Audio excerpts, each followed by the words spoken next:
You're telling me your 13-inch OLED M4 iPad has a better screen than this $100 external display? I can just really tell that one of them is OLED. Yeah, I'm sure you can. The iPad is low key one of the best screens that Apple makes. Oh, for sure.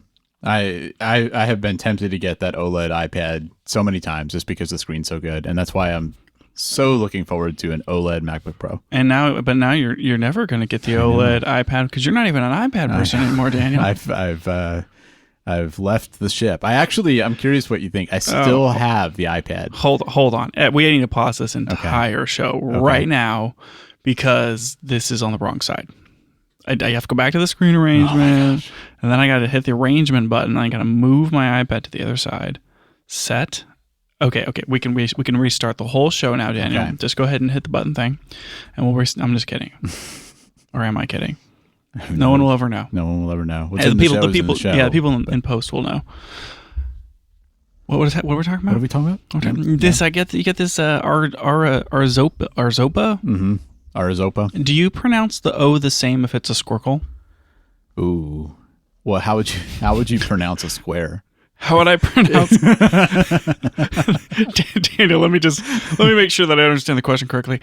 How would I pronounce a square, or how would I pronounce a square O? I mean, what I'm referring to is the latter, but I mean like a letter that presents as a letter but is a square. How would you pronounce it? Well, I mean, I would imagine that a square, a squircle, and an O all have different pronunciations. You think so? Yeah, kind of like how German has like the umlaut and stuff, like that kind of thing. Yeah, like it gets sharp. It gets sharper the more edges there are. Like you have kind of maybe if you like your standard O. Oh, but hold on. So you said it gets sharper the more edges there are. Mm-hmm. How many edges does a circle have? 0. Wait. Ooh. Infinity edges. Big question, right? Geez. It could be either. Depends on how you made the circle. Ooh boy. If it's a vector art circle, like if you're drawing it with a pencil, then it's like one or maybe 2 edges if you want to count like inside and outside. But if it's a computer, then it's probably not done that way. Like a bitmap circle would be not infinite edges, but some very large. The limit approaches infinity. Yes, the limit does approach infinity. Well, that's like the difference in dialects. Like you have like your O, and then you got your like O. Those are 2 different types of O's. Which one do you think's which? I would say that the Midwestern O is maybe more squirkly than like an Eastern O. Okay, so you think the Eastern O is a circular O? Which one has an R in it? Is that like the British O? Well, tell me what you mean. Oi. Oh, that one has a Y. Yeah, that's a Y. The Y is probably more circular than the standard O, which is probably a squircle. Yeah, I think so. And what's a standard O? Just so we're on the same page. I would say it's just like O. O. Okay. So that's more square than the British O. Is that one the Oi one, or is that a whatever Australian? I don't know my dialects. I don't. Oi. Either. I feel like it's. I feel. Oh. those all definitely sound rounded to me.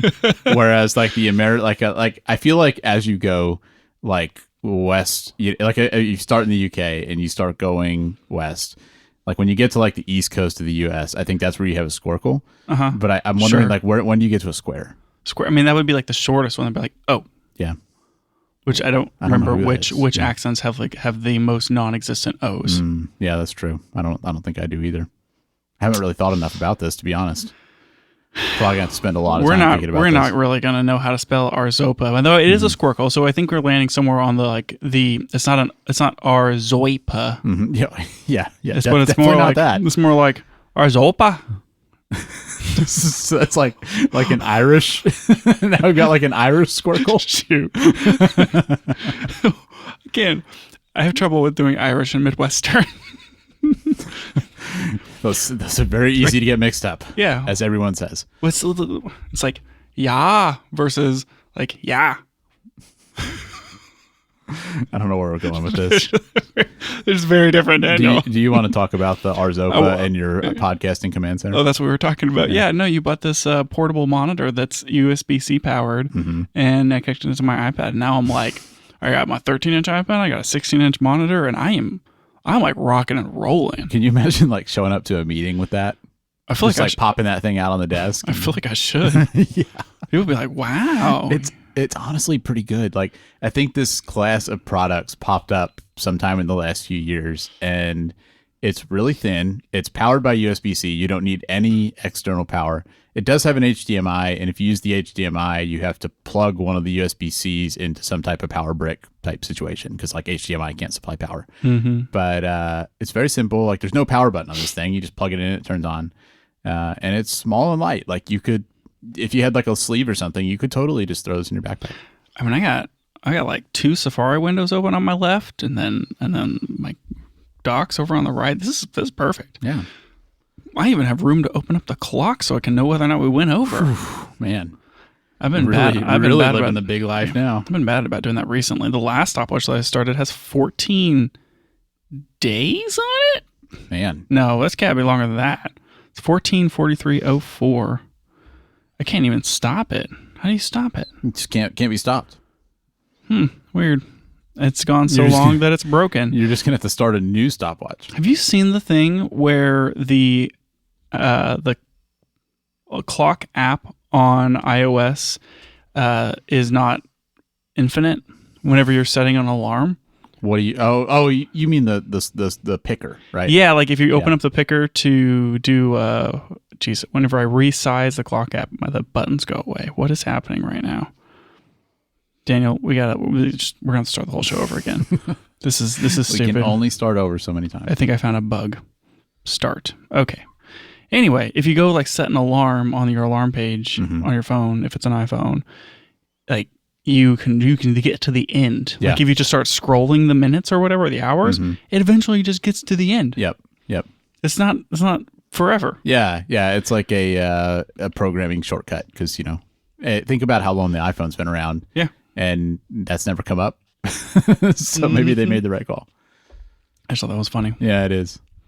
Anyway. Yeah. So as you mentioned, I have I'm leaving the land of iPads. Yeah, no more iPads for you. No more iPads for me. You're not what they would say a big iPad guy.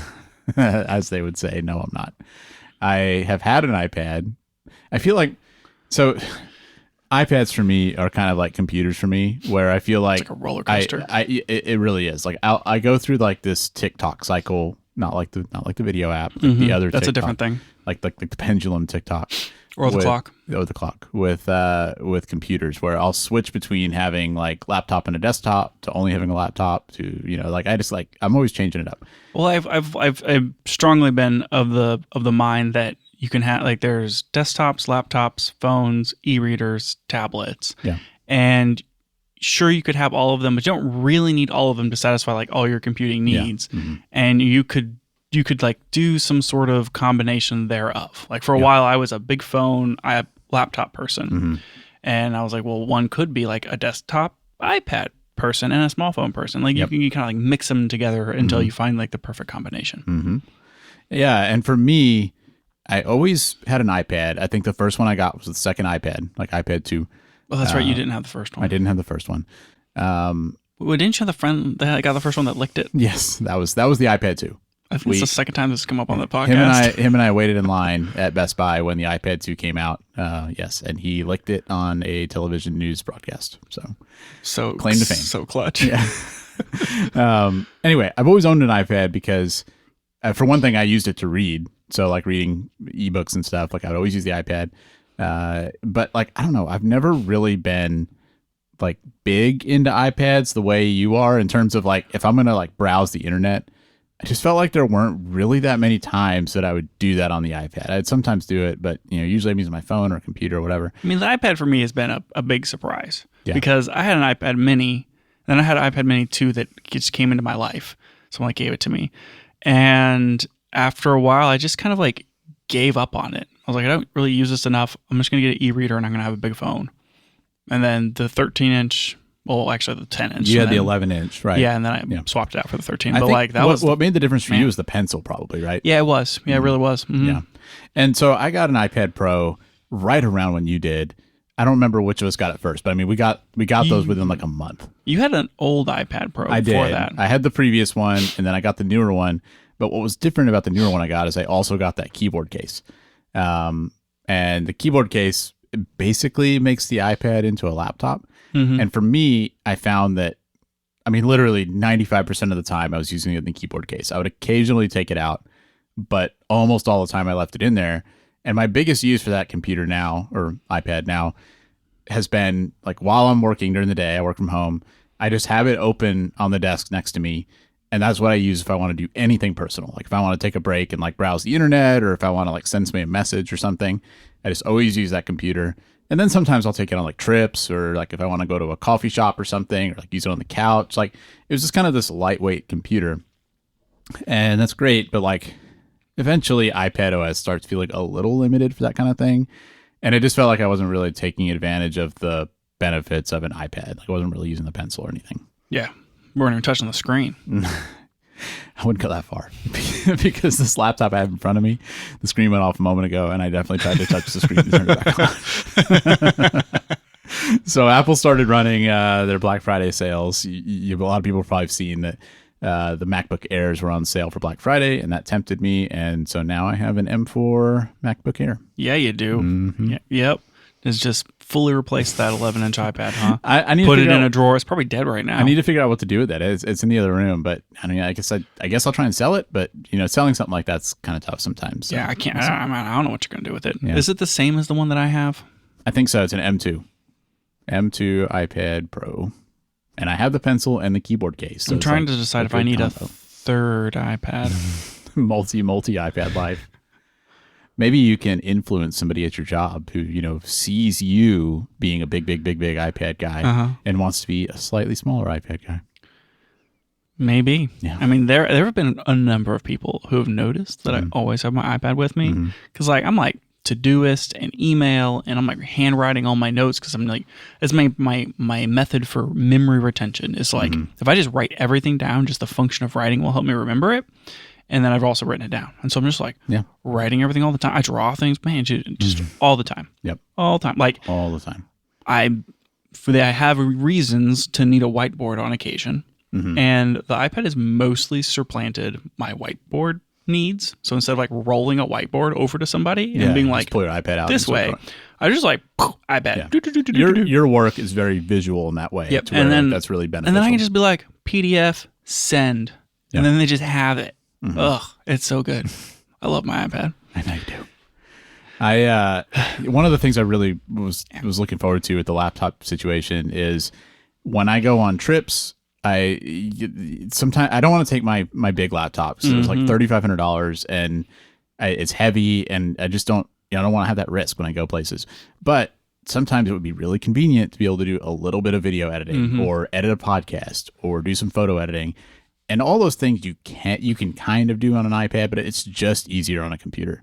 So that's one of the things I was looking forward to. And I've kind of been like setting it up, loading stuff on it and all that. And I'm really interested to see how this is going to end up comparing to my M1 Max MacBook Pro, because like in benchmarks, the M4 MacBook Air is like dancing around that computer. I know. And I mean, the RAM is the biggest thing, where this computer has 24 gigs of RAM.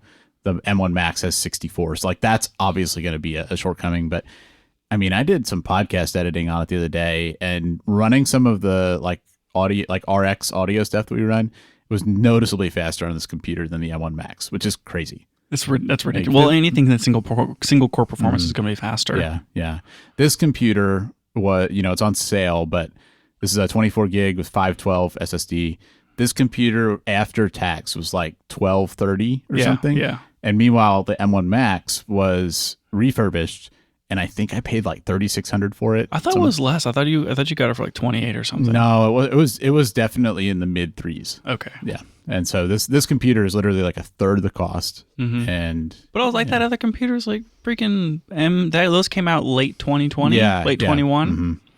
Yeah, I mean it's not like that aspect isn't shocking. And this one's going to get heat soaked before the M1 Max. Because my M1 Max has like fans and like high power mode and all that, but it's still impressive like how far that's come. It seems almost like, and something we've been talking about was like maybe this turns into like a desktop laptop situation where you eventually get like a beefed up Mac Mini or like a Mac Studio or something, and then do all of because like Resolve has that remote rendering stuff, and so like, is there a possibility that you could just do everything in proxies on that computer? It'd be interesting. And then like not even have to be like, okay, now I have to shift to the other computer. Just it's on, and you're like, render, and then it renders off the other computer without you even getting up. Yeah, and I'm curious to try that workflow, because I mean, I obviously still have and plan to still use the M1 Max laptop, and so I can set that computer up as the remote, like as a remote rendering thing. And I'm really curious to try that, like see how that workflow actually works out. You should do it, because it's like if that works, the photo editing is going to be fine. I mean, like I did a ton of Lightroom stuff on an M1 MacBook Pro. I do all my photo stuff on my M4 iPad, and like you're not going to have any Lightroom problems on that computer forever. So it's like it's really just the Resolve video stuff would be, I think, the only like legit reason that you would need a more powerful computer. And if you can offload that to a secondary computer, then you can take advantage of all of the juice of that thing. And plus you have tail scale and everything. So like you don't even have to be home to do that. Yeah. Yeah. It's going to be interesting to try. And I think if that ends up working, I could see myself selling this laptop and getting one with more like disk space. Cause I mean, I got this as like a secondary computer. If it was gonna be my primary, I would ideally want like 1 or 2 terabyte drive, whereas this is 512. But I'm surprised at how capable this is. And I mean, you saw it yesterday. Like it's just so much smaller and lighter than even like your 14-inch MacBook Pro. Would still like to see something just like that, but with a touchscreen. Yeah. That would be maybe it'll happen. Amazing. Yeah. I think that, I mean, there's all those rumors. We are like deep into pre-show, man. Like, I know. What show is this? Is this like a tech podcast? Is this an Apple podcast? Oh, jeez. Boy, we eventually have to start the actual show, Daniel. But there's like rumors about whatever, potentially touchscreen Macs, and then the M5 just came out, and so we're like on the edge of like M5 Max and Pro chips have not come out. Yeah. And so probably, what do you think, like March or October? No, it wouldn't be October. It's probably like March next year. Yeah, betting so, or early part of next year. But those won't be the touchscreen versions. No, I don't think so. I think we're still at least a year away from that. Because I feel like the rumors I've seen have been saying like OLED touchscreen, like when they do some big redesign, maybe they would do both. I hope they don't do that short term thing, because they do that every so often. It's been like, I think it's been 2 times where it happened, where like I bought a MacBook Air, and then it was like my first Mac. I bought it in December or something, and then they released them in October. I bought it in December, and then they came out with new ones in March. Yeah, and I was like, "What?" Yeah, it's a little frustrating when that happens. It was really frustrating. And then they did it again for the what was it, the M3 and the M4? Or was it the M2 and the M3, where it came out in October? No, because they was going to come out in October, and then they pushed it, and it came out in March.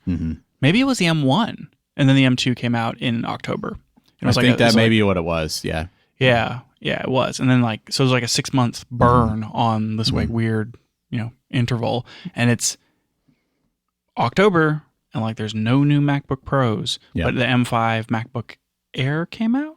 No, there's no, because mine's the newest Air. The M5. I think the iPad. M5 base MacBook Pro and the iPad came out. So a couple of M5 things. Yeah. So there will be an M5 MacBook Air probably next year. Yeah. And then presumably they'll do an M5 Pro, M5 Max, and then the higher end laptops, and maybe a Mac Studio will come out. The M5 Max is going to be like 2 or 4 times faster than the M1 Max or something. Yeah, it's going to be obscene. Yeah. So I feel like a refurb version of that may be like my future computer, or an M6. So. But yeah, I really want to hold out for OLED. Yeah, that is definitely the thing. It's like if you can stick it out. Yeah. Only other thing I don't like about this computer before we move into the show, this is camera related, is I do miss the lack of an SD slot. Oh, I have my USB-C SD reader here. I forget about that. Yeah, that's the one thing that my MacBook Pro has that I wish they could have somehow squeezed into this computer, because I do use that a lot. It's really frustrating. I mean, that computer is lighter than the 13-inch iPad with a keyboard. It is. It is. Yes. It's thinner too versus that combo. It's just like so small and light, and the battery lasts like for freaking ever. It's like ideally what I would want in like a cute little computer. Yeah. But like also it has the best single core performance in any consumer laptop. So just no SD card slot. You can't have everything, Daniel.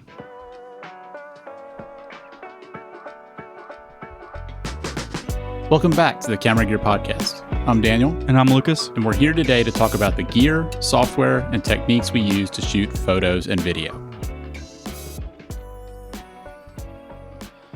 Oh, right. Just moving some things around here. Okay, Daniel.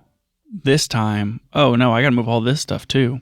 I still have like Leica things on here and DJI Nano things on here. We don't have time for any of this stuff, Daniel. I don't even know what a DJI Nano is. Well, you're not going to learn today, that's for sure, because this is, as advertised, the actual R6 Mark III Super episode. Man, I didn't name the last episode that, but I should have named the last one the R6 Super episode, and then this one the actual R6 Super episode. I think you could still call this one the actual R6 Super episode, and it would be okay. And then people would be appropriately angry that they've had to hit 2 or 3 or 4 chapter markers to get a quarter through the episode. They're like, wait, we're 20 minutes into the podcast and they're just now talking about the R6 in the actual R6 Super episode. Look, what is the show? It can't be a super episode if it's not super. Yeah, everything about this episode is super, including our ability to stay off topic. Okay, Daniel.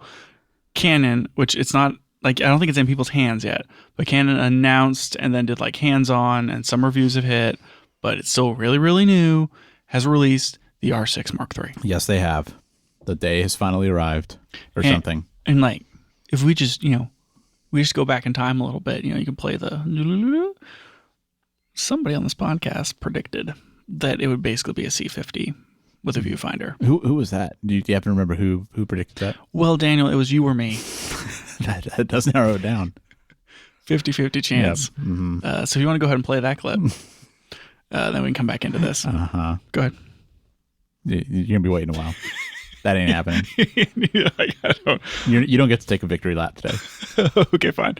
Well, the R6 Mark III is the sensor kind of processor combo that we saw in the Canon C50. Yeah, I mean, I think in a lot of ways, it's a C50 with IBIS and an EVF. And in a lot of ways, it's just not. Yeah. Not completely. Oh, and it also has a mechanical shutter, which the C50 doesn't have. Right. Yeah. I mean, I think I have a little farther down here all the things that are a bit different between it. Cool. And we can kind of might as well just jump into it, because that's like the best way to contextualize this. Is if you imagine like the newer body style is the R5 Mark II. Mm-hmm. Then there's, the previous R6 Mark II, which is 3 years old at this point. The R6 and the R5 have differed often in that the R5 has the screen on top and it's more premium features and that sort of thing. It has the new eye tracking EVF and all those kind of things. Mm-hmm. So this is not like an R5 body. The R5 body is still much more premium. Yeah, it is more similar to that of an R6 Mark II style body, where you have the PSAM dial on top. And you still have all the standard, Canon controls, the wheel around the thumb and where the joysticks are, and you have to hold one button and then scroll to do ISO and, photo video switch on the left. All those things are pretty much standard. I will say on that topic, I still feel like, and I mean, I owned a Canon EOS R. Otherwise, haven't owned any Canons, probably not in my future. I mean, who knows, but right now, I'm not there, but I think out of all the brands, Canon is probably one of the best as far as ergonomics. Oh yeah, for sure. Their cameras are so comfortable to hold, and it feels like they prioritize usability over everything else. Whereas for example, most Sony cameras I've held, I feel aren't very comfortable. They're kind of blocky, and it seems very clear to me that they're priorities are how can we make this camera small? How can we cram as many buttons as possible into this small body? And it's just not as comfortable hold and use as a Canon. And with Fuji, I feel like Fuji's cameras are also pretty good, but I think Fuji cares a little bit more about styling, where they go Fuji for cameras are meant to be looked at. Yeah, that's a good way to put it. They like that retro look, they like the styling. And sometimes I think that compromises a little bit on the comfort, of using it. But with Canon, I always look at them and they're just kind of rounded and Just the way they're designed makes it seem like that's kind of their priority. Yeah, I don't think there's any sharp corners on a Canon camera. Yeah, they exactly. take a lot of pride in the ergonomics. I mean, even if you go back to like the 7D that I have, it's extremely comfortable to hold. And they just continuously improve on that. And, like the R5 Mark II is better than the R5 in ergonomics comfortability. And it's not like it was bad before. Yeah. And so, I mean, this is what you're going to experience here is that like the R6 Mark III is going to be like the slightly newer body style, but still it's those, Canon ergonomics. I do think like the Canon controls are a little getting used to. They have really stuck to very similar philosophy around like how to use a DSLR / mirrorless camera. And so a lot of those traditional ways of using it are still here. And it is maybe like the R6 Mark III is maybe more like the past than the future. So that like it doesn't have the screen on top and all that sort of thing. Yeah. And I noticed that like one thing I would point out here is for photo and video, it does it kind of like we've seen a lot of cameras do this where they have a photo video switch now. Like I know the S1 II has that. But this is not the style where you turn the like like off is in the middle and then you have photo on one side and video on the other. Like it's not like you're booting the camera into a different mode. You're just like switching a dial on top. Yeah, for sure.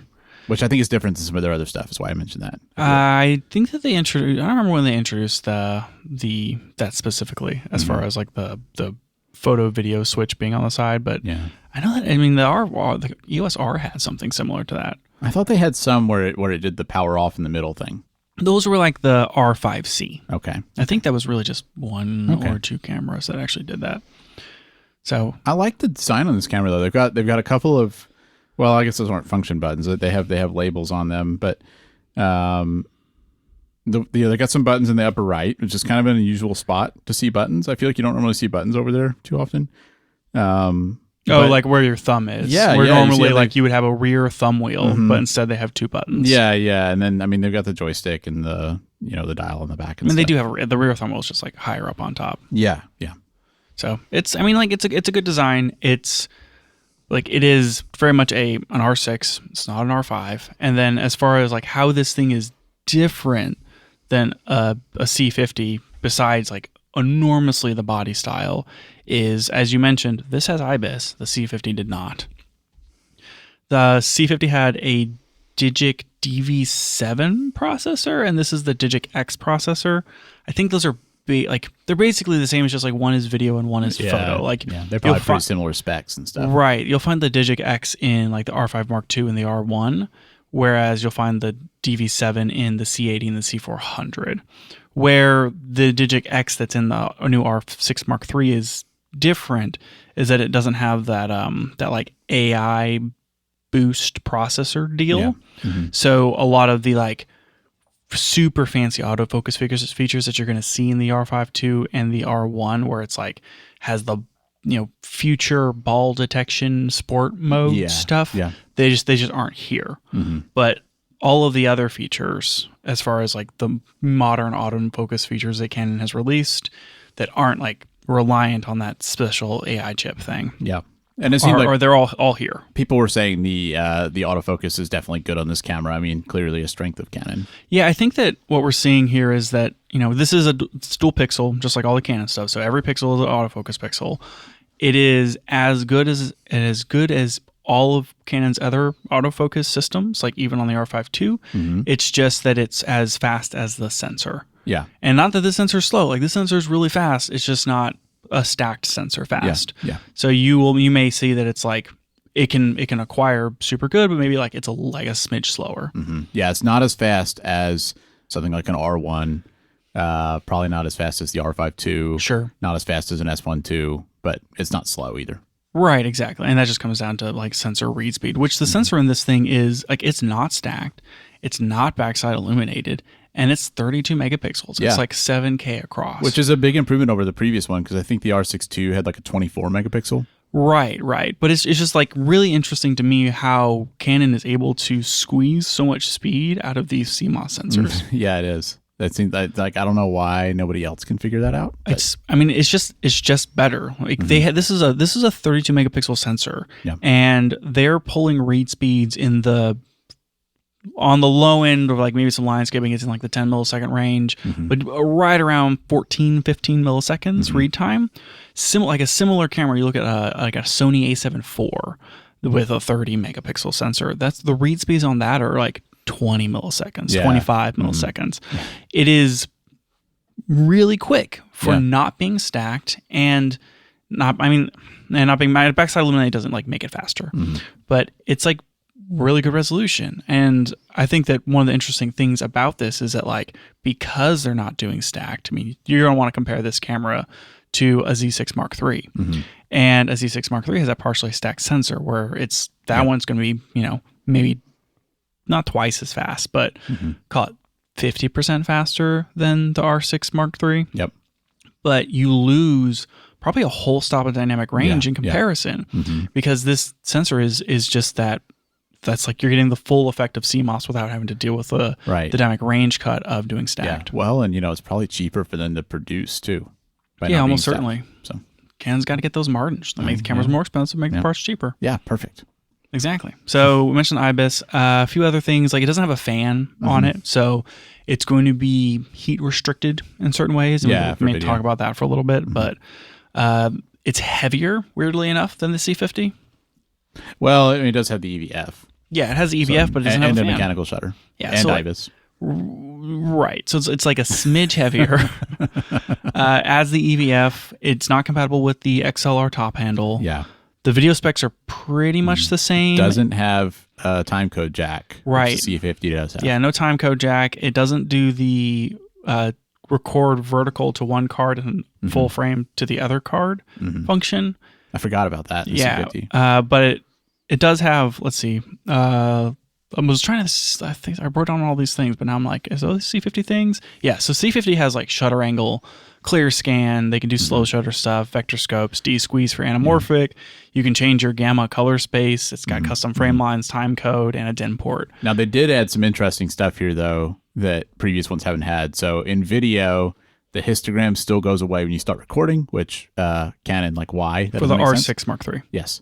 But the R6 Mark III does have a waveform that does stay on when you're recording. Right. And it has false color. Yep. So they added some good, like, a lot of cameras don't have that. Like, the Fuji X-H2S doesn't have that. Yeah. So even though this is a hybrid camera, they did add some good video. Yeah, it's like they have plenty of decent video features. The C50 is a like video focused camera, and it's like, well, it costs $1,100 more than the R6 Mark II, or Mark III rather. Yeah. Why buy the C50? And it's like, well, actually, you do get some real pro things. I mean, the shutter angle, the time code, like being able to de-squeeze, having more choices within the color space. Like it's nice to get all those things. But if you don't need any of those things and you just need a hybrid mirrorless camera, the R6 III is a great choice because it still shoots like C-RAW light, and you can shoot in C-Log 2, and you can do 7K RAW and like all this stuff. So it still has the whole range of like video feature specs. Yeah. But it's just like a little heat limited, and you lose some of like the pro features. Yeah, I mean, I feel like if this was me, if I was a Canon bro buying into their system, I'd be hard pressed to not get the C50 because I feel like with as much video stuff as we do, I'd appreciate those things. But at the same time, especially if I was only going to buy one camera, this would be really appealing because I think this is way better as a photo camera than the C50. Like the C50 can kind of take photos if you need it to, but this is way more of a hybrid, whereas the C50 is heavily video oriented. Yeah, for sure. So that was kind of a weird, like, well, they came out the C50, they came out the R6. How are these different? And like, why would you ever pay $1,000 more for the C50? I think there's enough legitimate reason there for that to be the thing that it is. Yeah, I think so too. And I still think the C50 is an incredible camera. Yeah. But that, like, by virtue also, the R6 Mark III, really, really good. Yeah. Just like really good. It is. Maybe best in this category. Oh, big step. Maybe. Where do we need to talk more about? So we know we want to talk about the video specs. Do we want to talk, is there anything more about photo, or did we already mention, I know we mentioned the sensor. Yeah, I kind of want to run through maybe like just some more spec stuff. Has a low pass filter, which we're not always seeing in every camera. That's kind of like basically anti-aliasing. It's going to soften up the image a little bit, but it will help with moire. So it's also going to make the video look a little, not like softer, but kind of more, it's going to have a would you say there's less digital look. Cinematic? Sure. Yeah, let's go with that. Maybe a little more cinematic. So nice they kept the low pass filter on there for those who want it for video. It may help with some like portraiture and stuff. It just won't be as crystal sharp. This being 32.5 megapixels, we're now starting to see that push up in resolution for these mid-range cameras. Right. Like with the Fuji, you're at 40. With the A7 IV, they did it first at 30 megapixels, but everyone else was in that 26, 24 range. You know, I mean, I have the S1 too, and I keep eyeing the S1R Mark II because, you know, it's 24. Like the S1 II is great for video, and I mean, I love the photos I get from it, but 24 megapixels, it feels a little limiting. Yeah, a little bit. Right. It feels like you can't crop much, you know. Yeah, no, you can crop a little bit, but I mean, I don't like cropping more than like 50% on a 24, 26 megapixel image. This being 32 megapixels, I think is a really nice upgrade for a lot of photographers. Yeah. And getting that with like 40 frames per second electronic shutter and 20 frame per second like pre-burst is really, really nice. And I think the mechanical shutter is like 12 frames per second. So decent burst performance. The rolling shutter is like okay. And you're going to get really good dynamic range and really good imagery because it's not a stacked sensor. Right. And so it feels like a really nice compromise for resolution versus read speed. And it's a nice bump over what we've been seeing before. Because I feel like we've been stuck at that 24 to 26 megapixel sensor for these cameras for a long time because if you went any bigger, it was too slow. Yeah. Yeah, I think so too. And, you know, Canon's doing it somehow without the stacked sensor, but then, you know, some of the other brands are starting to do partially stacked or whatever. And so, yeah, it feels like they're kind of finally starting to push past that. Yeah, for sure. And so I think that, you know, with that resolution bump, something that we are seeing here is that the non-extended ISO did go down a stop. Interesting. So like the R6 II, I think was like 12,800. And not 12,000, 128,000, I think is was like where that stopped before you went into extended, and you could extend out to 256. I really wonder how many people shoot an extended ISO because it just seems like it'd be so noisy. I don't know. Yeah, everybody, all the time. I don't know. Me, I just have my camera set to extended because I guess I see that and feel like I would never even notice that was lower. I don't know. I mean, like it's not like this camera's not going to go higher, right? It'll go to that. Yeah. You know, next step up. It just goes into extended range. Yeah. The non-extended ISO on this ends at 64,000. I'm just saying, like, I can't remember when I ever shot a photo at 64,000 ISO. It comes up sometimes. You think so? Well, you know, on a crop center camera. I guess so. Just on occasion, just here and there. It's a nice to have. And like those stops are getting cleaner and cleaner and cleaner as cameras get better. For sure. And so, you know, shooting at 8,000 and it being that's gotten a lot more. That's gotten really good. That's gotten a lot more realistic. Like I noticed that on the S1 too. So more megapixels just means more noise, right? It's more places for noise to occur. Therefore, the image just can be more noisy, and we are seeing that with the high ISO limit on this sensor. I don't think it's a problem. I would still say like this is a great upgrade over the R6 II, but it's just something to kind of know about, I guess. Yeah, I think it's fair. Yeah, I think this is also the same dual base ISOs, so it's like 800 and 6400 for those two bases. Which I think those are good numbers. Yeah, that's like a nice spot. Yeah, you know, we still haven't really seen on a photo camera that triple base ISO that they put in the C80 and the C400. More of a video thing. Yeah, with photo, you're not really like targeting those bases too much. You're really just like most photos when you shoot raw are ISO invariant, right? I think so. And I mean, really with photos, you often can just increase your shutter speed. Like unless you're trying to get motion blur, you can just increase the shutter speed. Whereas on video, you often don't want to do that. And so I feel like that's a reason why it's nice to have triple base ISO on video, because maybe one of your ISOs can be lower, you know, so that you're not, you know, having to ND everything all the time. Yeah, for sure. So, but overall, I would say I'm really impressed with the sensor. I mentioned the pre-burst stuff. That's something that didn't exist in the R6 before. in the competitor cameras, but they didn't bring that until I think the R5 II, and now they're bringing it down farther into the line. So I think you have to put it in the 40 frame per second mode, but I think once you do that, you can, it gets like a half second or something, or it'll do like 20 frames, or something like that, or it's like a half second or a second and a half or something at 20 frames per second. Yeah, which is great. I think that the buffer is like 150 images. So. Yeah, I mean, I think if you do JPEG only, it's much higher, but RAW is probably right. Yeah, usually like the JPEG buffer is like infinite for a lot of these cameras, but if you're like JPEG plus RAW, it's like 150. Yeah. So overall, like from a performance and a sensor standpoint, really, really good. Well, and they added, kind of related to the burst and stuff. They added, I think the R6 Mark II is dual SD, and this one is CF Express Type B and a UHS-2 SD.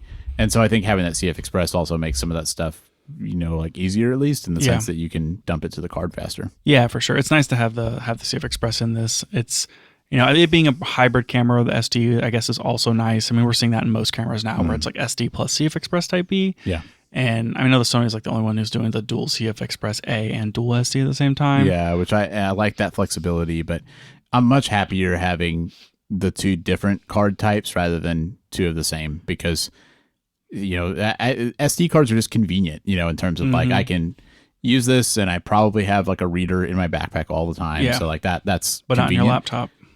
Not my laptop. But the CF Express I just love so much for video because you can download from it so fast. Yeah, for sure. So from like a sensor standpoint, I mean, we kind of saw this with the A7 III, where that sensor that was in the A7 III, that little 24 point whatever megapixel, has had quite the life, and it was everywhere. Combos with different cameras, and like putting it in the the Z6 II and the ZF and the Z5 Mark II, I think has it, and the A7 III, and just camera after camera, A7C, et cetera, et cetera, et cetera. Camera after camera. That sensor really made the rounds because Sony sells the sensors to everybody except for Canon, who makes their own. And we're starting to see kind of like a similar situation where, the Lumix and the Nikon, the two other full frame, not top end of the market, not bottom of the market camera companies, are using this partially stacked 24-ish megapixel sensor. Yeah. And we're seeing that in the Z6 III, and we're seeing that in the S1 II. We'll probably see it in something else before long. I'm sure we will. And we haven't seen the A7 V yet. That's probably a next year thing. And I'm probably going to do surprising. Maybe do an episode where we just kind of postulate what that is, because I think that's going to be the most interesting camera if it comes out next year. Really, in that it is kind of the default for a lot of people, because it's the not high end, not low end. Like, I would argue to say it's kind of Sony's flagship because it's the most sold. It's like the vanilla iPhone, right? Yeah. Yeah. Flagship usually means, like highest end, but it does feel like it's like the default Sony camera.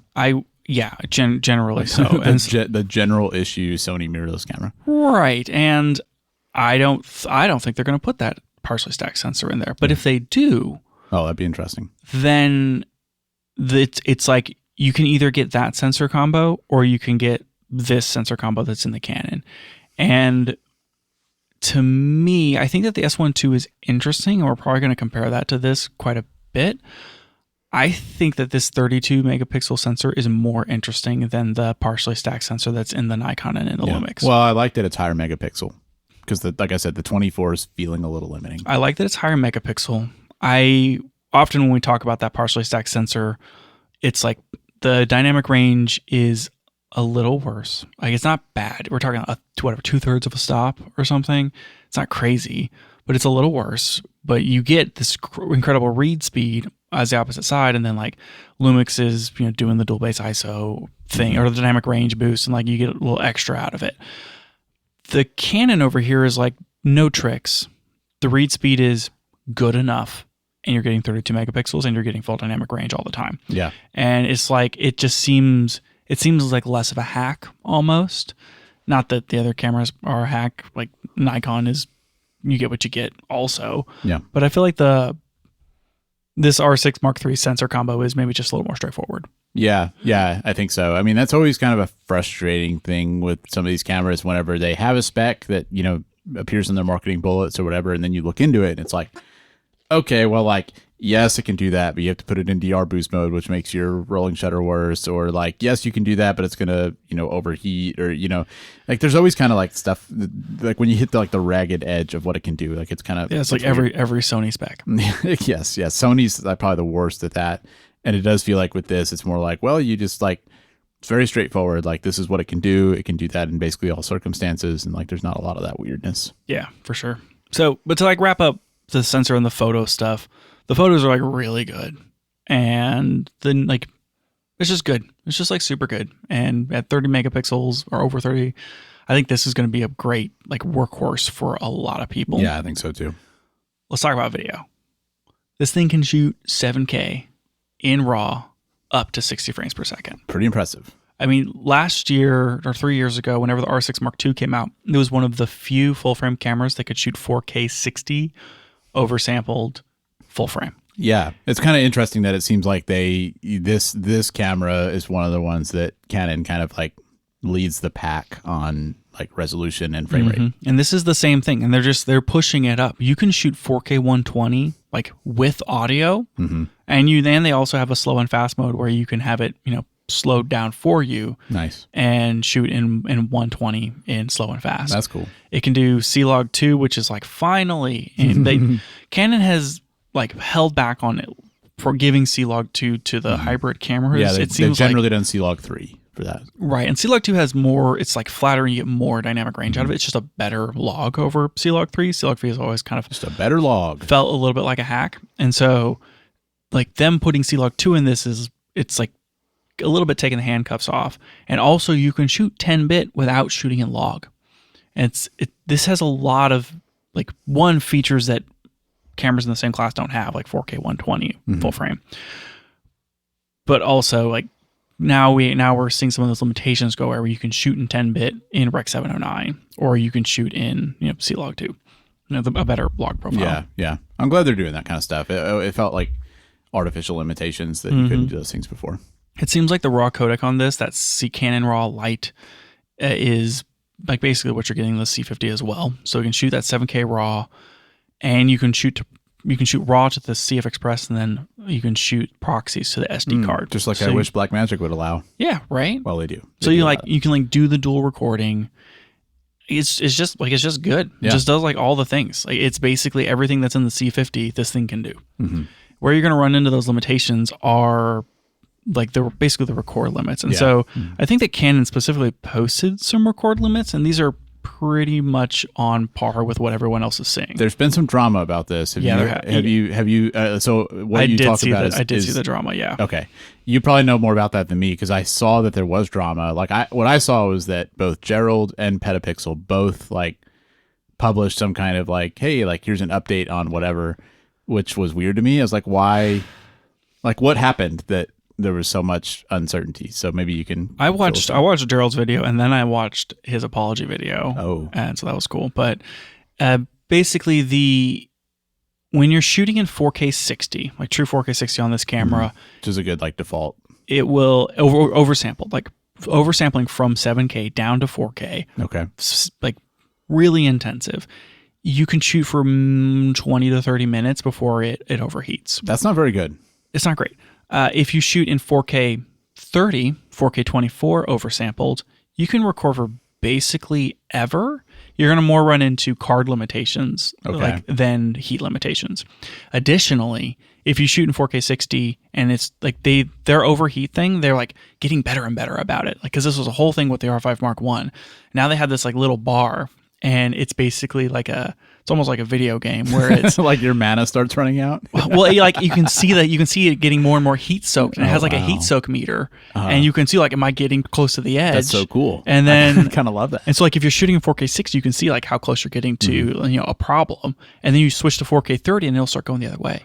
That is a lot better than just having like a little icon where you see the icon, you're like, does this just mean I need to be careful touching the camera, or like is it about to shut off? Like, it's really really cool. It's like super super useful, but it's also, this is not like the previous Canon overheat problems that we had with like the R5 Mark I, where it was like, okay, it's overheating, now I just have to like set it down for a while. Yeah. With this one, it's like depending on what you're shooting, Usually you're shooting 4K 60, you're not doing that ton of like long form stuff anyway. You're mixing it in with things. You can switch from 4K 60 to 4K 30 or 4K 24 and then earn back some of that heat soak.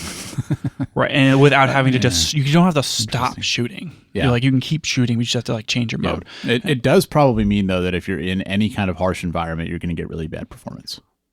Potentially. Like if you're shooting a music video outside and it's 100 degrees. If it's in 60, sure. But like, it's so like what happened to Gerald is that this camera will let you lower the shutter speed to less than the frame rate. And what effectively happens is if you are shooting 4K 60 and you drop the shutter speed to less than 1/60th of a second, it will take 4K 30 and shove it into a 4K 60 container. Oh, and so your file will say 4K 60, but it's not 4K 60. And so the overheat performance is going to be a lot better. It's going to be really, really good. So is that what he did? He did that, and he didn't realize it until after he posted the video, and he was looking back over things, and he was like, "Oh, I had my frame rate set to less than 1/60, or faster than or slower than 1/60."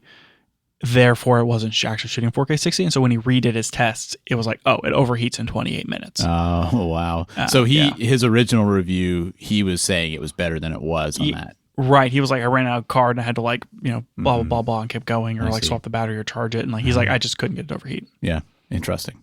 That's a pretty big discrepancy. So it's good that he circled back on that. Yeah. And it's just something, be aware of. Like my Fuji camera won't let me lower the frame rate below. I don't think the Panasonic did either. Yeah, probably doesn't. I don't remember. But I guess that's like a thing here on these Canon cameras is you can lower the shutter speed to be slower than your frame rate. But when you do, you're not getting what you're asking for, basically. So what do you think about this heat stuff? You think it's a problem? No, I don't think it's a problem. I think that if you need it to not overheat, you buy the C50. Yeah. Like it's just, like they made a camera that can do it forever and it's fine. Yeah. This is not that, and it's not meant to be that. And I like that what they said, we're not going to hold back all of the really good features. And if you need it to not overheat, buy the one with the fan. But otherwise, like this is here for you, and you can get like 20 minutes at a time and you'll be okay. Yeah. If you're shooting B-roll or something, that's probably plenty. And I wouldn't be surprised if they improve some of this stuff in firmware updates. Like they just a couple days ago, they released a firmware update for the S1 II,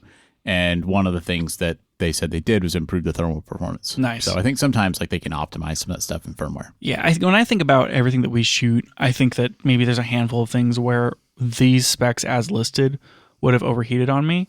But I would say probably in general, I don't think I would run it overheating with my use case. It's uncommon, and I think the main thing for me is less like I'm not usually going to want to shoot 20 minutes of 4K 60, but to me it would be more like if I go out, if I'm out in the heat somewhere, if I'm, in the summer in Texas or if I'm in Africa or something, like, am I going to be trying to shoot something in 4K 30 and have it overheat just because like, obviously the camera is not super efficient at getting heat off of it. So like, is that going to be a problem if the ambient temperature is high? But I don't think the 4K 30, and like, I don't know, I haven't like shot with this camera. I don't think the 4K 30 is a overheat risk like the 4K 60 is. Yeah. I don't think it would be any worse than any other camera as far as like the ability to manage heat. Yeah. So far from what we've seen in the reviews, like oversampled 4K 30 is good. Like it's just really good. They don't put any caveat on it. You can just record forever and it's fine. Cool. I think like you just have to worry about the higher frame rate stuff. Yeah, makes sense. Because oversampling off of a 7K sensor is pretty heavy. Yeah, that's a lot of processing. So yeah. So not like, that surprising. The published wise, they're saying that if you're shooting raw 60p plus 2K proxies, you're going to get 23 minutes before it overheats. With 4K oversampled, you're looking at maybe like 23 minutes in standard. And if you're doing 4K 120, that's 28 minutes, and then 35 minutes with a high power auto off. The 7K open gate, it's looking at like 24 minutes, and then 2K 180 frames per second is 120 minutes. That's a long time for 180 frames per second. Yes, it is. But it's cool that it can do 2K 180. Yeah, that's cool. That's a neat spec. Yeah. That's probably in the slow and fast mode. Nah, probably so. It's like a little heat limited, but overall, like this is not that bad, really. I mean, long are the days ago when the 8 minutes would be the limit of record time for the camera period because of UK laws. Yeah. So now it's just like the heat limit. Past those days. Yeah, right. So to me, like this is a non-issue. Maybe for some people it is, and for those people it's like get a C50 instead of a R6 Mark III. But I would say overall it's not a controversy. Yeah. Cool. That's good. Yeah. We talked about the autofocus already. It's just like super good or whatever. We talked about the body. It's a flippy screen. Yeah, kind of a disappointment. I think if you're buying this for photo, I mean, it just really would have been nice to see the flip articulating screen. Canon has not yet released a flip articulating screen. Yeah, I know they haven't. Canon has never issued a tilty screen. They've only ever done this fully articulating thing. Right. It's either fixed or fully articulating. Yeah. Having the flip tilt now, I mean, I'm not going to say I wouldn't ever go back because like it's fine. You can deal with it, but it is very nice having the tilt flip. As one who is team tilty screen, I would want a tilt flip or a tilty screen for a photo hybrid camera like this, and I would deal with it, but I don't necessarily love that it's flip. Yeah. So I mean, that's what happened to you on your XH2S is why I don't like fully articulating screens. Where like you had it like because every time I'm using it, I just feel like it's this fragile thing that's sticking out from the camera.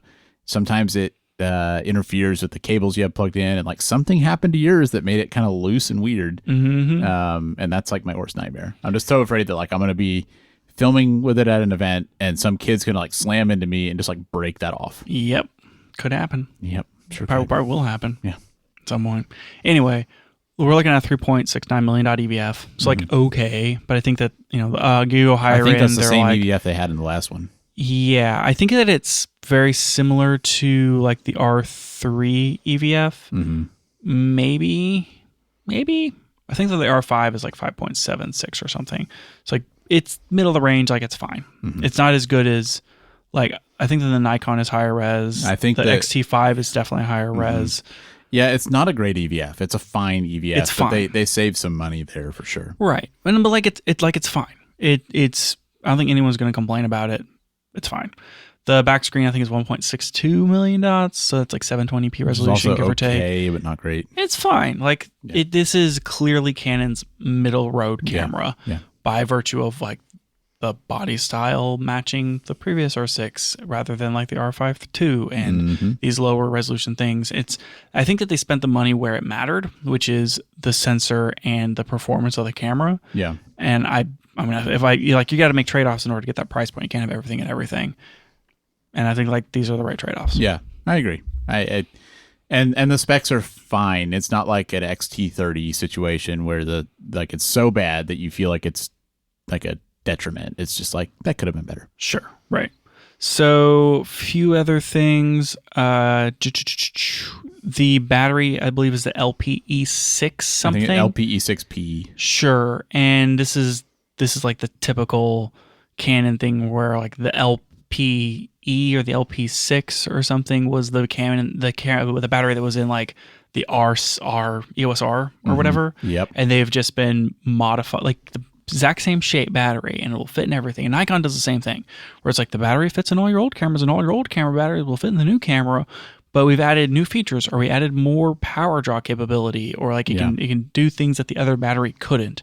And so it's like the same stupid thing here, where it's like you need the new battery for this camera to do most of the things. And if you take your R6 II batteries and you put it in this camera, it's just not going to be as good. I kind of don't like it. I think that, they're probably trying to not alienate their customers. If you have people that, have a bunch of old batteries, they probably also want people to not have to buy a new charger. Sure. That's honestly probably a lot of it. But it would be nice if they could make it still fit in the old chargers, but basically require you to use a new battery with the new camera, because I don't know, it's just they would get so much heat if they did that. I know they would, but I feel like it kind of leads people down a road that's like a worse customer experience, where you think like, oh, I have these old batteries, I'll use them, and then like the kind of person who's like doing that without thinking about it is also going to be confused when their camera doesn't do things that they thought it could do. I don't know. Yeah, I go both ways on it, in that like if you're not using like 7K RAW or something, and so like, you know, you don't necessarily need the new battery or whatever.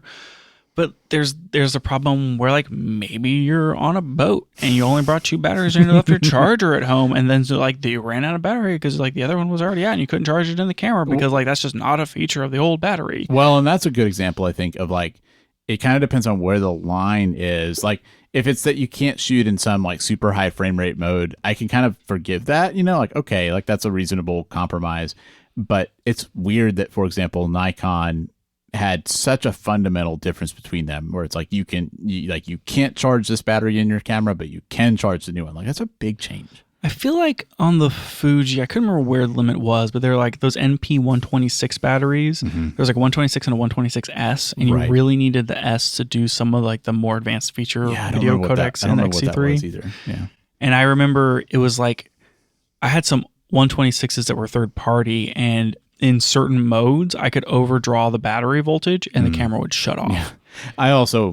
I think I'm mostly past the point of buying third-party batteries. Oh, no, I just don't buy third-party batteries anymore. The only third-party battery I have now is I have a small rig. But that one's cool because it's like orange and has a USB-C port That's why I have it. It's a small rig Lumix battery, and I have it because it has a USB-C port on it. Right.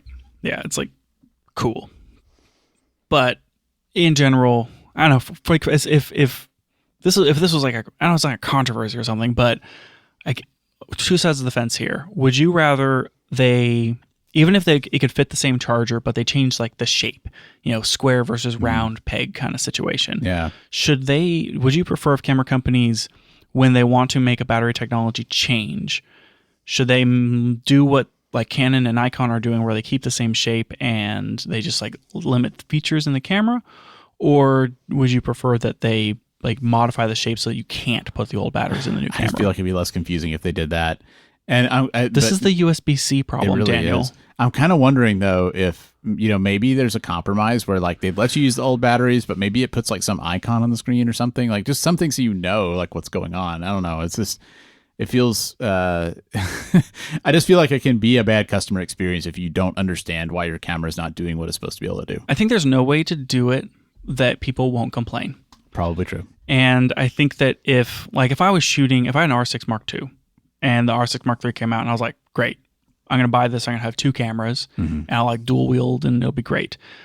I don't want to have 2 different sets of batteries. Now that's a good reason if you want to be able to you know, keep your old one and use both. And like it's nice to be able to swap them between all the cameras and like they have enough cameras that, you know, each generation, like changing the battery technology could be pretty annoying. Sure, that's true. Oh boy, I don't know, Daniel. I don't know where I land on this. Yeah. I think that, you know, before this conversation, I would have said they need to be different if they're going to change technology because it's really annoying otherwise. But I think having, like, you know, being able to reuse some of those old batteries is maybe handy. Maybe so. Or maybe just make them cheaper. Yeah. You know, make it so they're like $90. That would help. I don't know why they're so expensive. There can't be that much going on in there to make them that high. I don't know, man. Chips. Chips and stuff. Yeah. Anywho, so we talked about how this compares to the C50. You know, what you get for that extra $1,100. I don't know if we really mentioned the price, but this thing is coming in at $2,800. Yeah, which is like a little bit high. Like the original R6 was like $2,600, and I don't know what the R6 II was. I thought the R6 II was $2,500. Okay, somewhere in there. So this is maybe a little more expensive. Right, and you can get an R6 II now on Black Friday sale for $2,000. I think it was $2,300. Eventually got down to $2,300. Okay. Like Canon does reduce the price of their cameras over time. Yeah, it seems like it. It's possible the R6 III eventually becomes a $2,500 camera, TBD or whatever. But the R6 Mark II at $2,000 is actually a really good deal. Yeah. Even though it's like 3 years old. Yeah, I mean, I'd still be tempted to get this instead, but but it puts the prices good for putting this in competition with things like the Z6 Mark III, the S1 II, Sony A7 IV. It's kind of like it fits into a good market segment, I think. This one too is interestingly more expensive. We've seen deals on that thing where it got down to like $2,200. But the list... No, it did not get down to $2,200. But the list price on it is what, like $3,100? The list price on the S1 II, I think, is $3,200. I got mine right when it came out, and I paid like 2750 or something, and I've seen it as low as like 27 or 28. So you can get an S1 II for roughly the same price. Right now, you can get a Z6 III, which came out early this year, right? Late last Hasn't year. been that long, yeah. Well, it's within a year. Its list price on B&H is $2,700, so it's like $100 cheaper. Right now, it's $2,100 on B&H, but that's like Black Friday sale or whatever. Yeah. So that's a really good deal. Yeah, that's a really good Z6 III is a pretty good camera. Yeah. So it is effectively the same price as its competition, which to me right now is Z6 III S1 II. Yeah. There is no A7 IV yet. Right. So, and I would say like this is hands down better than an A7 IV. I agree. Yeah. Once the A7 V comes out, that'll probably be strong competition for this. For sure. Or like a Fuji X-T6 would probably be a really good competition for this. Yeah. A theoretical X-T6. Hey, there's rumors that there's going to be an X-T6. I'm sure there will someday. Yep, that it's going to come out. Oh, wow. Yeah. It's a product on Fuji's roadmap. That is the rumor. We'll see if it really bring in the hard-hitting rumors that nobody's ever heard of here. Yep, we'll see if it's true. It could even come out in 2026, Daniel. Oh. Camera of the year 2026. XT6. Anyway. So in this world of like competition, this or the Z6 III? I think it's a big question. We talked about how the sensor kind of has some differences. Like I think the Z6 Mark III sensor is faster, but it's like quite a few lower megapixel than than the R6. 24 versus 32, which really like it's like nothing. I mean, like if you say so, it's a bit. It's maybe a thousand pixels horizontally. Yeah. Which is, I think it matters. That's not nothing. Yeah. I would want 32 over 24. Yeah. I always like it's hard not to get stuck on the whole like, oh my gosh, it's a 50 megapixel sensor versus a 24. It's like twice as much. And it's like, no, like not really. Yeah. Isn't it? It's like 6 megapixels, and then if you double the resolution, it's 24 megapixels. It's like times 4. Yep. And then if you think about it like a rectangle. Yeah. If you double the resolution again, you're at like 100. Yeah. Basically. Yeah, like a GFX. Yeah. So like 50 megapixels is maybe like 70% better or something. So 32 is, we're talking like 10, 15% more pixels, but like it's a little extra crap, right? So and sharpness, right? Yeah. Yep. And I mean, this sensor, the one in the R6 not being stacked, I think the dynamic range is a little better too. Right. I would suggest, and like I haven't done any side by side, but I would suggest the noise performance is probably similar because I think you're going to get a little more noise out of the stacked sensor, but you're going to get a little more noise out of the higher megapixel sensor too. So you think that's probably kind of a wash? I bet it's a wash, and it wouldn't be something to like which one's going to be noisier. I think they're going to be basically the same. So it comes down to like, do you need the speed of the stacked sensor for photo? You're not really losing much for the Canon. So I think like the Canon is maybe a win on the sensor performance. For autofocus, they're both like really good right now. I think Canon's going to edge it out. A lot of it comes down to like the dual pixel. I think their modern autofocus systems have gotten like really, really good. They may be top of the pile right now. Otherwise, like they both shoot raw. They're both like within the same weight. Honestly, I think it just comes down to lenses. I think that this compared to the Z6 III is, do you need more resolution? And what kind of lens ecosystem do you want to get into? Yeah, I mean, like I said, I think the dynamic range is a little bit better probably on the Canon. And yeah, the megapixels, but these feel close enough that I really don't think. I think you should look at lenses, and I think you should look at what other cameras these companies have. Right. Like if you want to have room to grow or whatever, because those are way bigger factors than the spec differences between these cameras. The transition to mirrorless had kind of got us into a weird situation where it was like there wasn't a super good like Canon Nikon comparison 1-to-1 across the board for everything, and it's taken like 5 years or whatever for these lines to really flush out. But now, I mean, if you buy into Nikon, like you can upgrade from a Z6 III to a Z8, right? And that's going to be a cheaper full frame stack sensor compared to the R5 Mark II. So if you're like, and the Z9 is, that's like the Z9 is the equivalent kind of to almost the R1, but that's also cheaper, right? Yeah. They're also older. They're quite a bit older, but the high-end Nikon cameras I think are more achievable from a price standpoint. And from a, like, if you're just going to shoot on the lower end, I mean, Canon's got a lot of really good low end cameras now too, but like the new Z5 Mark II is a really good $1,500 camera. So like, I think Nikon maybe has a more economical lineup from a camera's price point. Absolutely. And also from a lens standpoint, when they have like the cheaper, shorter length zooms, they have a lot of really good telephotos. And so I think that from maybe it's even for like light professional or hobbyist, the Nikon feels more approachable. Yeah.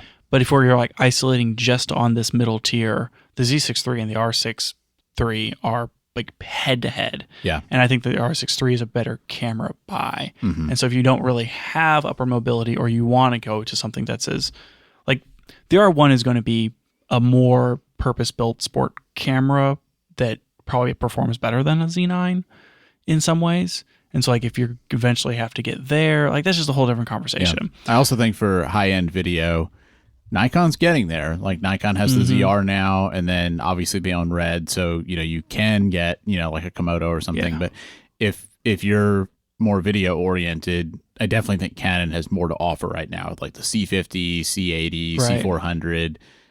You have a lot of room to go up there that you don't really get Right. with Nikon. Yeah, but like to put a bow on, I guess like the main point I was getting to was that it now feels like there is it is Canon and Nikon, and they essentially match each other in each price point, and those lens systems are pretty much filled out, and it's kind of more of a traditional like old school Canon versus Nikon situation, which is great. I mean, I'm glad that like you don't have to make these major trade-offs between them anymore. Yeah, for sure.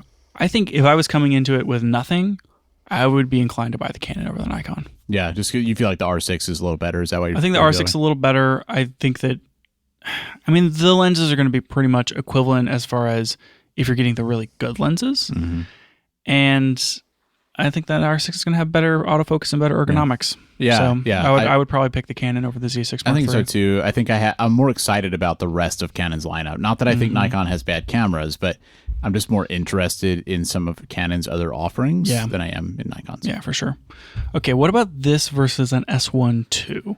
I was trying to dig through, like, what does the S1 II do that this camera doesn't? Because on the face of it, one would say, oh, like it's just gonna be a better hybrid video camera because Panasonic's just better at video. Yeah, and not as much anymore. And I was like, well, like closer. Yeah, it's like, well, what does it do in video that the R6 Mark III doesn't? And it's like shutter angle, sure. Like they both shoot RAW, but like you get ProRes RAW on the Lumix. So that's if you want to get in the ProRes ecosystem, that's nice. You're not having to deal with Canon RAW.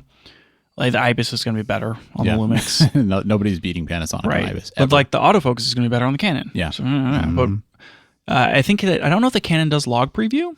I don't know if it does. It may, but like you have the whole like LUT lab thing on the Lumix, which is not something that we've really seen Canon advertise much. So it's going to be faster, and it has DR boost. Yeah. I mean, I feel like the Panasonic still has slightly better video assist features. Sure, like some of those scopes don't disappear when you start recording. Yeah, exactly. They have the exposure spot meter, which is really useful. Right. But like Canon's come a long way in that they have like true waveforms and they have false color. Like this is a surprisingly close one, I think. Yeah. Like you have most of the things that you could want, and like if you need to go that next step, like it's C50, right? Yeah. But that's a different conversation. Yep. The S1 II does have that flip tilt screen.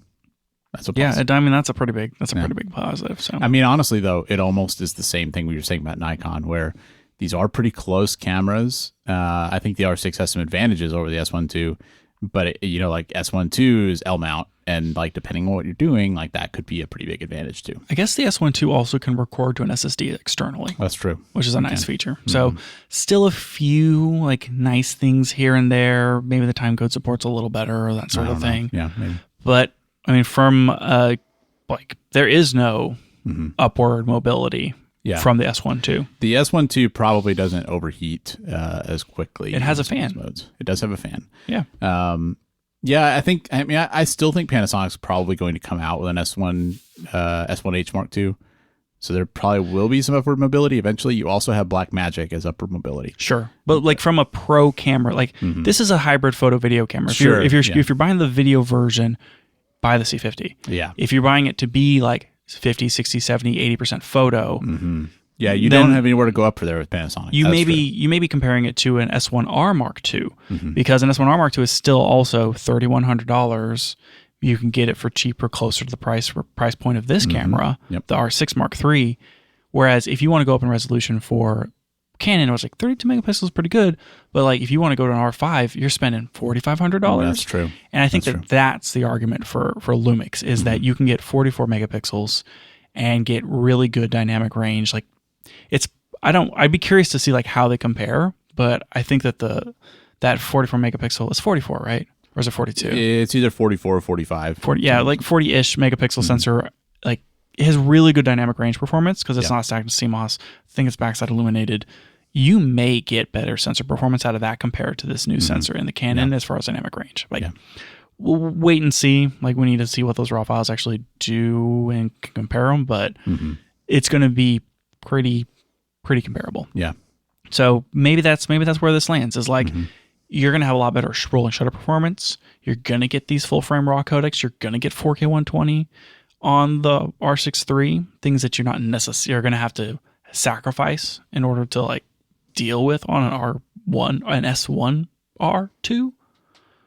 But maybe that's a more interesting comparison. Yeah.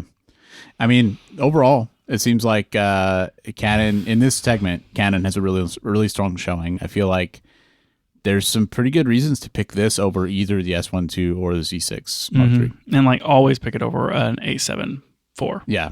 I mean, the A7 IV is kind of outdated now. Yeah. It's just that like for the price, this is a really, really compelling all-arounder. Like if I was coming in fresh, like it was me from 2017, and I'm like looking for that my first upgrade camera from my little $300 used camera that I bought. This may be where I land because this is quite a bit more. This is a higher price tier than where you came in at. Well, like that's the price tiers have moved, right? Yeah, with like inflation and stuff, maybe this is around the same range. Right, because like at that time I was looking at like A7 III territory. Yeah, and this is basically that. Yeah, so good point. From like a camera category standpoint, like this being the like prosumer or even like this is a professional camera. Like people will shoot like weddings and stuff with this. Plenty of people with photo businesses will buy this camera and be very happy with it. Right. But like the people who don't have photo businesses maybe aren't always reaching up to buy an R5 Mark II kind of thing unless they're a dentist. Well, and that kind of I think brings up an interesting question. I'm curious, if you were going to move to Canon, like let's say you were just going to sell all your Fuji stuff and I'm switching systems. Is this the camera you would get? Yes. Or would you get something different? I would buy this. I think that's pretty interesting. I mean, you have the XH2S and the XT5. I mean, people who listen to this kind of know like what you do. You do a lot of photo and video, and you feel like you would do this instead of an R5 II. If I was switching to Canon, I would want this and a C50. Interesting. That way you have like your maybe video, a C80. You have your video-oriented camera, and especially if you did C50, like your footage is going to match perfectly between this and that. Exactly. I got my video one, I got my photo one. They can tick-tack, talk-tick, however I need them to. They're going to basically match, and it's going to it's a perfect pair. And so if I was doing that swap out, that's probably where I would go. Yeah. Interesting. I like on like the Nikon side, you can get the retro-looking like ZF camera. Yeah, well, that would be kind of it fun. Scratches like, that Fuji itch for you. Yeah, you could have like the little cool photo camera, but regardless, I think like we mentioned in the last episode, like I don't think there's any caveats to Canon anymore. I think their lens lineup is filled out enough. Sure, you don't get third party stuff, but I think that there's enough good options. Like it's a very solid ecosystem. Yeah. Their lenses are really, really good, and like they're it's all just good. They've got those Canon colors. Yeah, Canon color. I mean, the autofocus is good. The colors are good. I mean, sure, you get like some weird warping corners for their IBIS on really wide lenses, but I would say overall, like Canon's it right now. Yeah. Wow. Big words from you. I know. This is kind of off topic, not really, but I'm curious. Like I know, there's a lot of reasons you like Fuji. You've talked about many of them over time. I know one of them, is that you really like the film simulations and you like that you can get, those unique looks from your camera, and you can take your JPEGs and you're happy with them. I'm curious now that you've, over time have seen some photos from my Ricoh, from the GR. I'm curious if you feel like that would give you would that scratch the same itch for you to where you would be able to move to a system like Lumix or Canon or Nikon that doesn't have film simulations and still feel like you had a camera that kind of like gave you that, or is it important to you that your like main big camera like can also do that?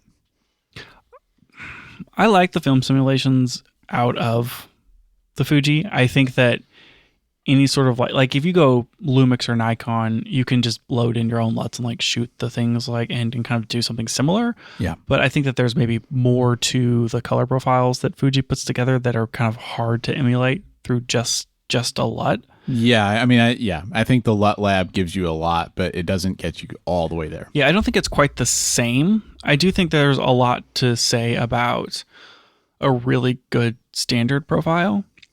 And I think that, something like Canon have a really good standard profile that has a certain look, and it's a very pleasing look, especially if you're taking pictures of people. Yeah. Yeah. I don't think that the film simulations are what keeps me on Fuji. I would say that they probably have never been. It's always kind of been like... Is it more of the size and value? I think that the value has been a big part of what's kept me on Fuji and not having to like go change a whole ecosystem. I like, even now the video specs on like the X-H2S are still like super, super good. Yeah. And it's like you can get, I mean, that just comes down to the value question. And then on the photo side, I still prefer the controls for the Fuji over the a traditional PSAM. Like on an XT5, like those controls. Correct, right. Where you have the retro style controls where it's like this style's shutter speed, this style's ISO, and then the apertures on the lens. I've gotten so used to that. And it's like, it feels like that's how my brain works. Yeah. I get PSAM and like it's probably faster, especially with like all the wheels being on the right hand where you don't have to like use multiple hands to change things. But from learning like the exposure triangle, to me, like it just makes more sense. It's like, which one of these things do I want in auto right now? I'll put that one in auto and then I'll just change these other two. Or I'll put these two in auto and I'll change this one. And it just makes total sense. Whereas I have to think about like, do I need to be in TV or PV or M, and like dealing with PSAM makes you have to, it's like, instead of just not thinking about it and just doing what I want to do, I now have to translate it into camera, right, and then do the thing. And I get that like if you shoot on it long enough, you just kind of like do it and it's not a problem. And once you get to that point, I think PSAM's just faster. I still really like the way that the Fuji operates. Yeah. So that's what keeps you on it. It's all those things, right? And I mean, I'm Fuji's not like long for this world for me. I'm gonna eventually like move on. I think like my next camera may not be a Fuji camera, but also like I'm not necessarily in a hurry because we got to figure out like what does our video company look like and like what kind of cameras do we need to move forward with and all that sort of stuff. Yeah, that'll probably affect what you do. Yeah, and that's going to strongly impact like what I do.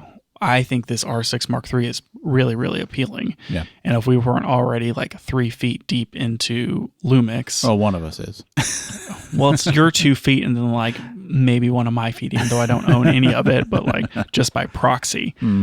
I would be like, well, maybe it's Canon instead. Yeah. I mean, like if you hadn't bought any Lumix stuff and we were talking about it now, I think there'd be a very different conversation of what if we went towards like C-series cameras? Yeah. It's a viable path, like because they've built out their lens ecosystem and because they have these cameras, at various price points now that they didn't really have before. It feels way more viable to do that than it used to. I am still very interested in a feature that involves like a Pixis 12K, and like that sounds like I'm more interested in that sensor than like any other sensor combo right now. And like I love DaVinci Resolve, and I'm like all in on Blackmagic, and so like a wizard. All in on Blackmagic. Anyway, and so I think like that's eventually where we go, but it like taking 10 steps back, if you were still like fully on Fuji and we were having this conversation all over again, I think easily convince myself that like us getting C400s or C80s or like a C50 and a C80, and then like just moving towards Canon would satisfy in the same way that upward mobility of our video company. So it's, I don't know. I think it's an interesting thought exercise, and that, you know, while this is extremely interesting to me, I don't think I ever like go this way. Yeah. I mean, that's what it is for me. It's mostly because I don't want to own like 2 different lens mounts. I feel like there are people in my life that shoot on Canon that I'd be recommending this camera to. Like, hey, if you want to upgrade, this is what you should look at. Like, this is a really good camera. Honestly, and I can feel that way, but also feel like it's probably not my future. I've already recommended this camera to somebody. They're like, well, what about? I'm thinking about like upgrading sometime next year. Like, what? I'm like, R6 Mark III. Yep. Like that's your next camera. Just like wait for it to go on sale. Yep. Yeah. I don't know, man. I kind of wish I could be like a Canon nerd and have this camera. Never thought I'd hear that sentence from you. It would be so comfortable, just like holding it. Yeah, it'd just be like a hug every time you pick it up. I mean, don't you want that from me, Daniel? That's it for the show today. Thanks for joining us, and if you liked it, tell a friend so they can check it out too. You can find out more about the show at www.cameragearpodcast.com, and you can find us on Twitter @CameraGearPod. We'll be back with more next week.